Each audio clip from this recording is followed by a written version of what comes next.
At the back, as we'll see if we remove the capsule, the thin synovial membrane, here it is, passes forward around the cruciate ligaments, covering them on the front. Besides being the largest joint in the body, the knee joint is also much the most complicated. Before we move on to look at the muscles which produce knee movement, let's review what we've seen of the bones and of the knee joint.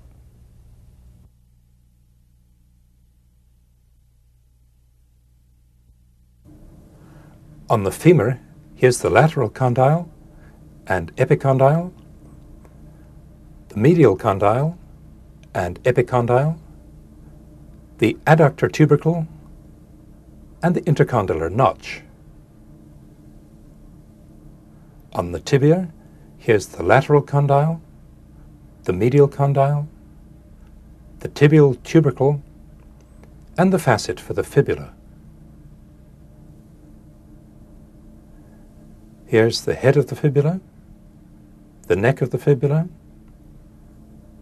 the proximal tibiofibular joint, and the patella. Here's the medial meniscus, the lateral meniscus,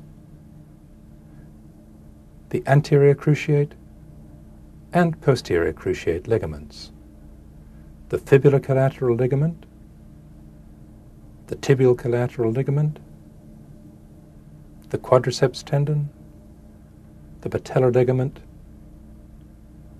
and the joint capsule.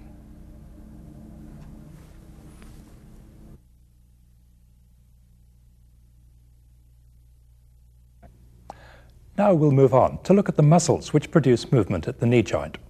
We've met most of them already. The one muscle that extends the knee is the massive quadriceps. We saw it briefly in the last section. We'll take a better look at it now.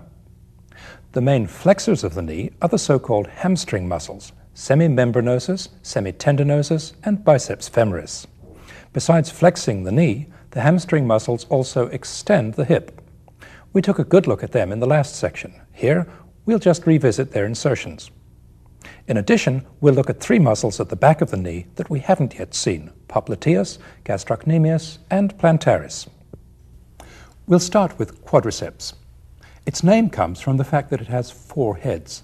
Oddly, these are named as though they were separate muscles. 3 of the heads arise from the femur. They're called vastus intermedius, vastus medialis, and vastus lateralis.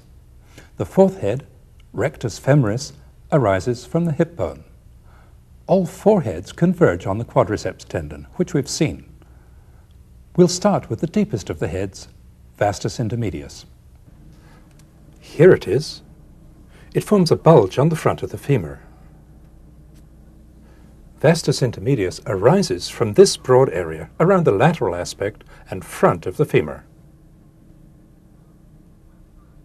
Wrapped around the outside of vastus intermedius are vastus medialis